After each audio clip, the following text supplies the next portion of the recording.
So I've been thinking lately about the year, about our time apart since last March.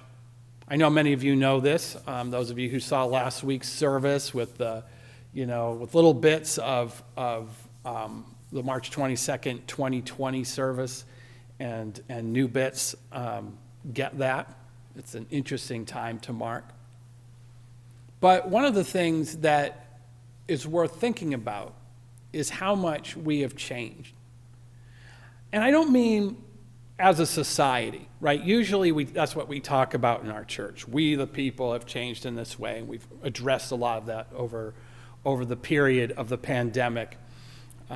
Issues of racism and sexism, the insurrection, issues of violence, democracy, as well as our own health. But I think that we are all coming out of this time as very different people than we were when this started.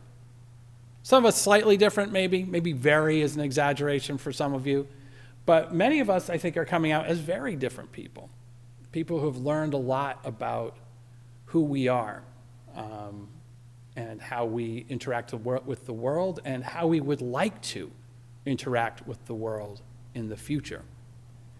And that's what we're thinking about today. We're thinking about that change, that rebirth of who we are. So let's think about that a little bit now, as I welcome you to this service at the Eliot Church.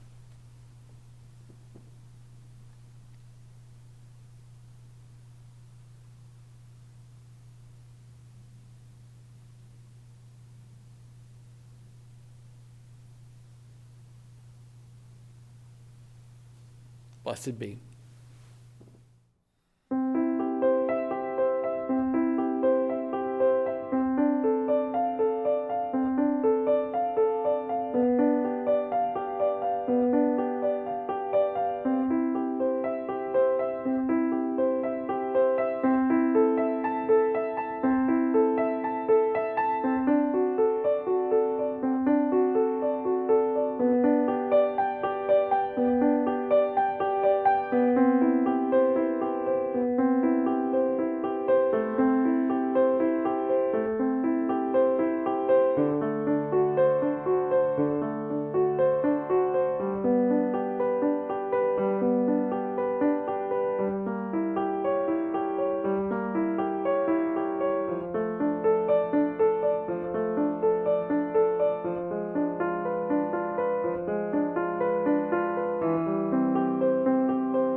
Please join me in the recitation of our covenant.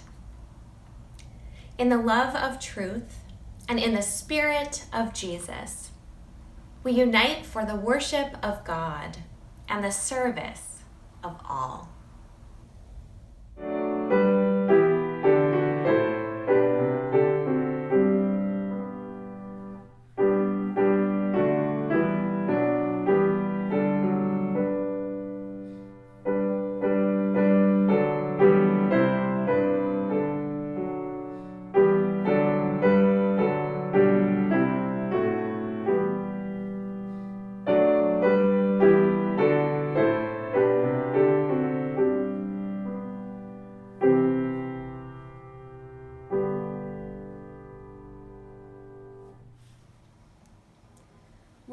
3 readings to share with you this morning. The first is from the Washington Post, an article called Isaac Newton Had to Work from Home Too, written by Gillian Brockell in March of last year.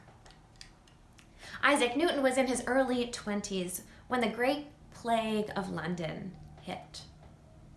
He wasn't a Sir yet, nor did he have that big wig. He was just another college student at Trinity College, Cambridge. In 1665, it was a version of social distancing, a public health tool making a comeback this week as governments, schools, and many businesses, including the Washington Post, send people home to slow the spread of the novel coronavirus. For Newton, that meant Woolsthorpe Manor, the family estate about 60 miles northwest of Cambridge. Without his professors to guide him, Newton apparently thrived. The year plus he spent away was later referred to as his year of wonders. First, he continued to work on mathematical problems he had begun at Cambridge. The papers he wrote on this became early calculus. Next, he acquired a few prisms and experimented with them in his bedroom, even going so far as to bore a hole in his shutters so only a small beam could come through. From this sprung his theories on optics. And right outside his window at Woolsthorpe, there was an apple tree. That apple tree. In London, a quarter of the population would die of the plague from 1665 to 1666. It was one of the last major outbreaks in the 400 years that the Black Death ravaged Europe. Newton returned to Cambridge in 1667, theories in hand. Within 6 months, he was made a fellow. 2 years later, a professor. So if you're working or studying from home over the next few weeks, perhaps remember the example that Newton set. Having time to muse and experiment in unstructured comfort proved life-changing for him. And no one remembers whether he made it out of his pajamas before noon. Our second reading this morning is by William Stafford. Will you ever bring a better gift for the world than the breathing respect that you carry wherever you go right now? Are you waiting for time to show you some better thoughts? When you turn around, starting here, lift this new glimpse that you found. Carry into the evening all that you want from this day. This interval you spent reading or hearing this, keep it for life. What can anyone give you greater than now? Starting here, right in this room, when you turn around.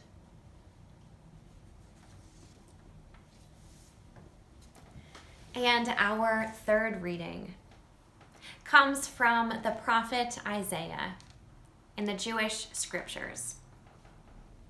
Chapter 42, verse 16.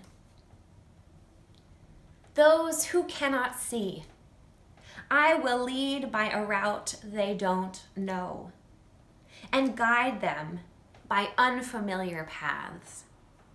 I will turn the darkness before them into light, and straighten out their twisting roads. These things I will do, and I will not abandon them. Therein end this morning's readings. And would you please join me now in the spirit of prayer? Beginning in silence, settling the body, quieting the mind, and lifting our hearts in prayer for all of those in need this morning.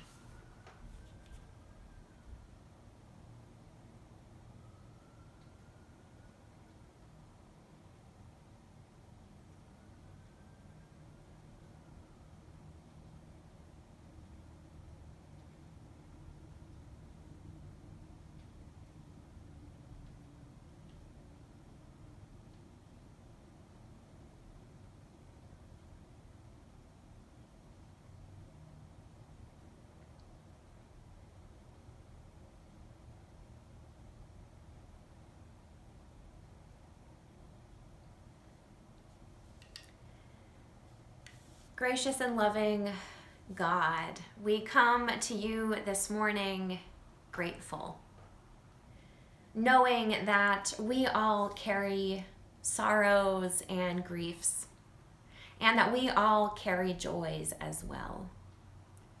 We celebrate today, knowing that we share these sorrows, we share these joys, we share these prayers with one another, even if they remain unspoken. And we are lightened, knowing that when carried together, all burdens are lighter. We lift up prayers in particular this morning for the victims of the shootings in Atlanta, Georgia, this week.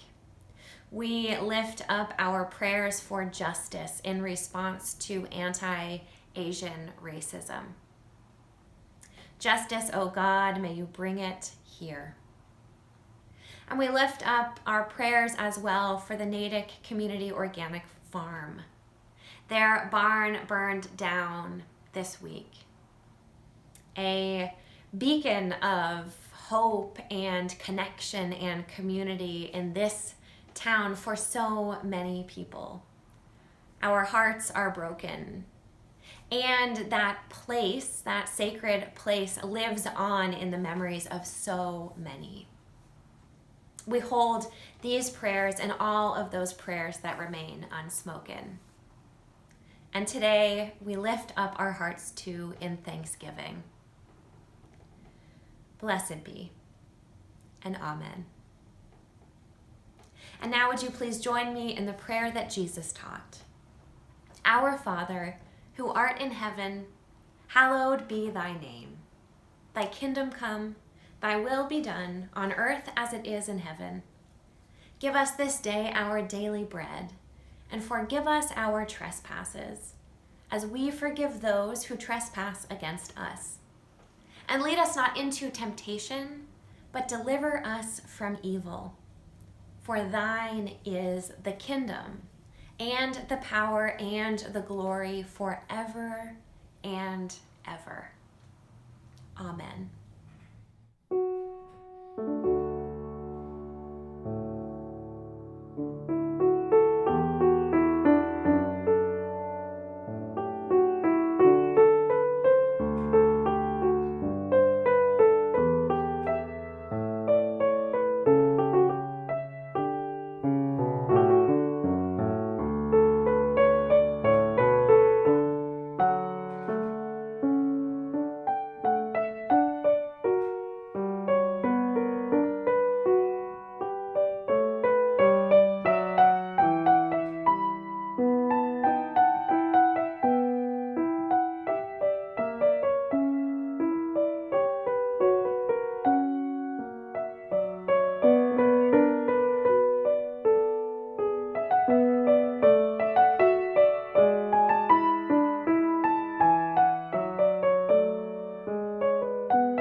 So, it didn't really go the way we thought it would at the beginning, did it?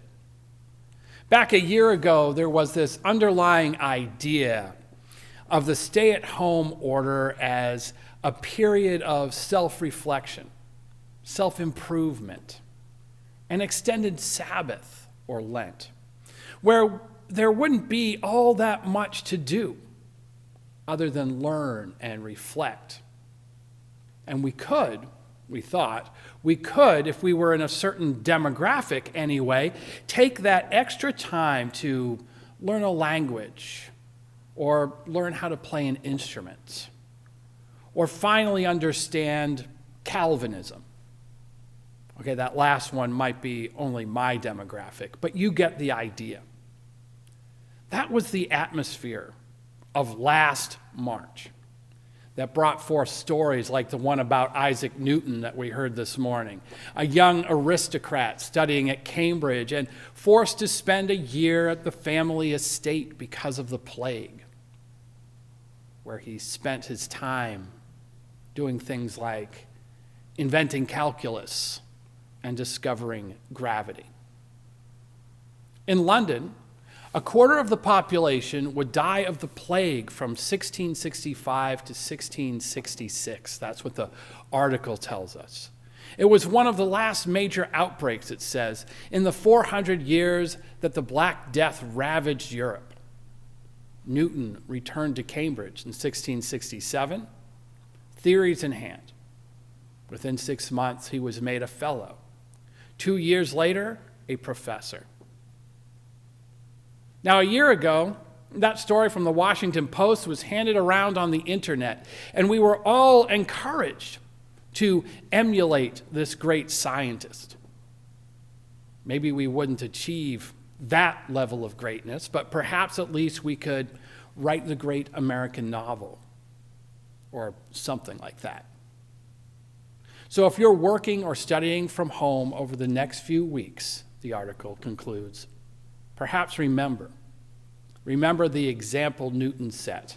Having time to muse and experiment in unstructured comfort proved life-changing for him, and no one remembers whether he made it out of his pajamas before noon. That's cute. And we did think it was funny. And we also found it pretty encouraging. After all, we as human beings are wired to worry about our productivity. And here is a way that we could still be productive even as our usual paths and avenues were blocked. But when I think back on that idea of our personal pandemic response as being a bump in the road, an opportunity for reflection and growth. And remember, when this was written, we thought we were looking at the pandemic lasting maybe a month or two. When I look back at that time, I am mystified. I am mystified why we ever thought that was how things were going to go. After all, there were a lot of people living in London at the time, and the rest of them didn't retreat into their private sanctuary. That was not an option. But they did their best to survive and help others survive. And most of us, it turned out, weren't like Isaac Newton, but pretty much like everyone else. I, at least, never got around to studying Calvin. Because life didn't stop. Work didn't stop. Being a parent and a child and a spouse did not stop. This past year has been a crisis on many levels, and what we did, what the majority of us who do not live in manor houses did, was come to terms with our reality and respond and adapt to the crisis as it unfolded. The old paths were blocked. But since there wasn't really time to sit and reflect or to cut trails based on our interest or whim, we went ahead and found ways to clear the blockage. Because life had to go on. But there is something in this story of the future Sir Isaac Newton that is worth remembering. Because while this past year has not merely been an extended period of reflection, we have emerged transformed. We have learned. We have grown. And on that level, we do have something in common with that busy aristocrat. You see, Newton was actually an academic working from home. That's all he was. He wasn't actually doing a new thing. His time, while no doubt comfortable, as the article says, wasn't unstructured. In fact, he appears to have become extremely disciplined. What he did do, however, and we all can relate to this, was continue to do his job in a different location, under different circumstances. Yes, the changes in scenery, the rhythms of life, and his sense of mortality, no doubt, gave him the insights that led to his success later on. But what he had was the ability and the opportunity to adapt, to grow. And so he emerged from his experience permanently altered, changed, with a clearer sense of his vocation, a clearer sense of his reason for being on this earth. And that, I think, is what we all have done. The novel remains unwritten. The stack of challenging books may still be unread. But in the pressure cooker of this year, we too have had the chance to think outside the box, to learn new skills, and more importantly, develop a greater sense of who we are. Develop a greater sense of ourselves. Now, we really have changed. That little exercise in last week's worship of including material from last March and juxtaposing it with new material certainly brought it home, at least for me. I realized that I shared a lot in common with that guy who put that service together 12 months ago, but not as much as I might have once thought. And I know that you guys are having experiences like that too. I have the convenience of video footage to prompt me to consider the changes in my life. But really, this process has happened to all of us. We've seen that in our conversations, at coffee hour, in our small groups, and elsewhere. I know members of our church community who have completely reinvented themselves with different passions and interests, different values in many cases. And while I know that a few among us would claim to remain unchanged, upon reflection, I think we all realize that this isn't quite the case. We have all changed. In fact, we have all made adjustments that we had to make and have made some of them permanent, made them part of who we are. And one of the things we need to do now, as the reopening comes closer to being a reality, is to take the time to reflect on who we were and compare that person to who we are. To look at who we were and compare that person to who we are now. We are not going back to what was. And the ongoing challenge is to figure out what to do next.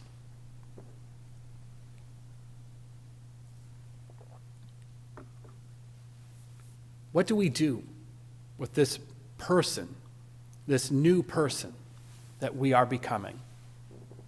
What do we do with the new person each of us is becoming?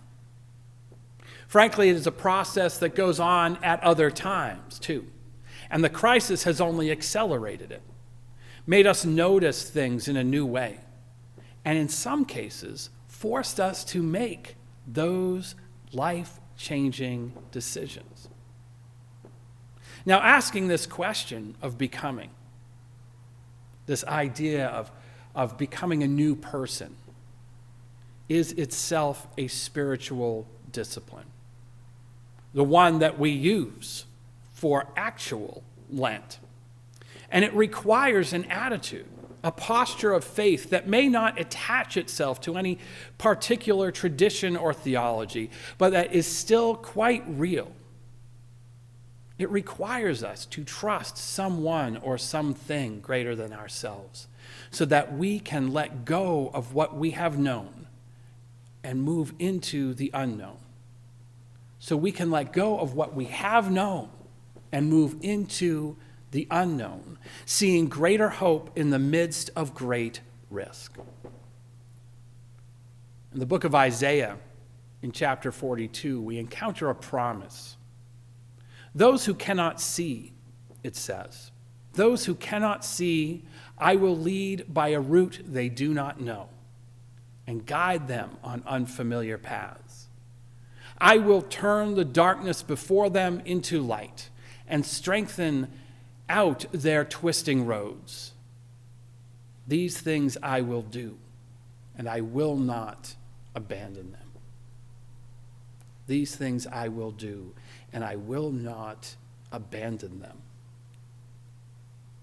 This year we spent a great deal of time unable to see where we are going ultimately. Our future, as much as humanity's future, has been veiled and hidden to us. And we have had to practice the spiritual discipline of falling back and being carried forward. Being carried forward to forge those new paths.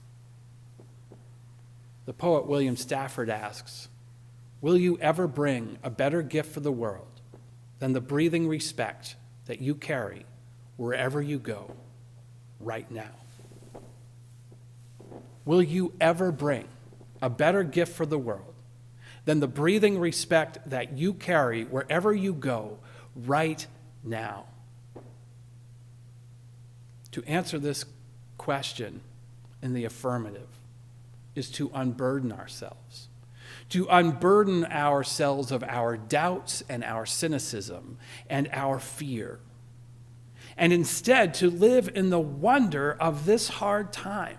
The wonder of this hard time. And carry it forward, allowing ourselves the possibility of rejecting a return to what was once normal, to embrace the new spring and the new life that we are offered. After all, Isaac Newton didn't really become the Sir Isaac Newton of history while he was sheltering in place. He just took what he had learned and noticed, and then took those things with him into the new world that came after the Black Death. That is what we will do too. That is what we will do too. So let us take a moment now, in silence, to think about who we are and who we are becoming.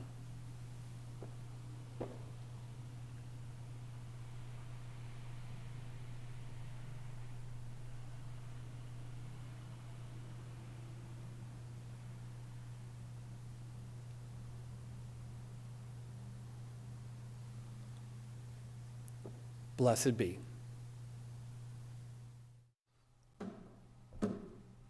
As I went down to the river to pray, studying about that good old way, and who shall wear the starry crown? Good Lord, show me the way.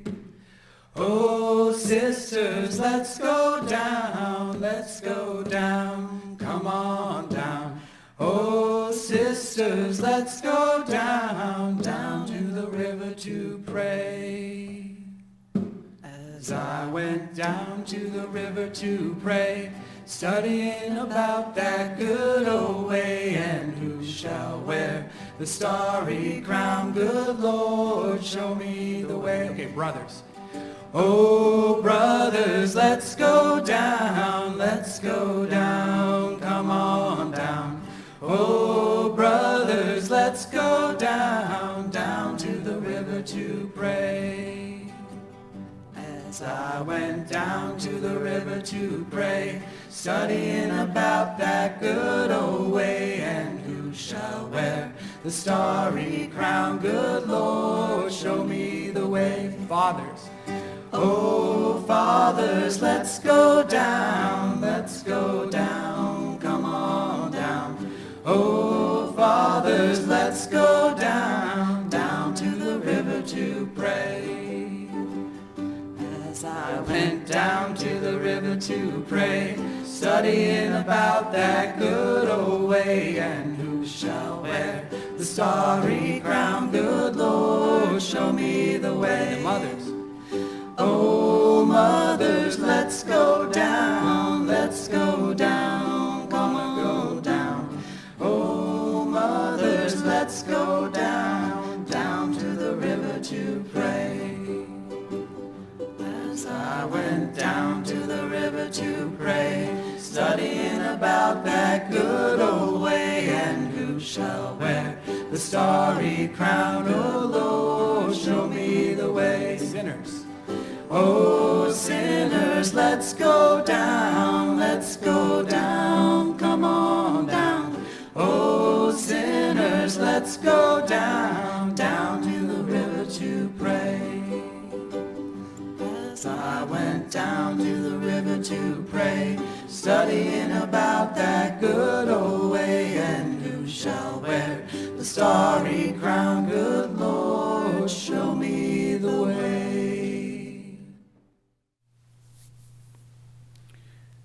Our benediction today is Solstice by Diane Lee Moomey. Again did the earth shift. Again did the nights grow short and the days long. And the people of the earth were glad and celebrated each in their own ways. Amen, and blessed be.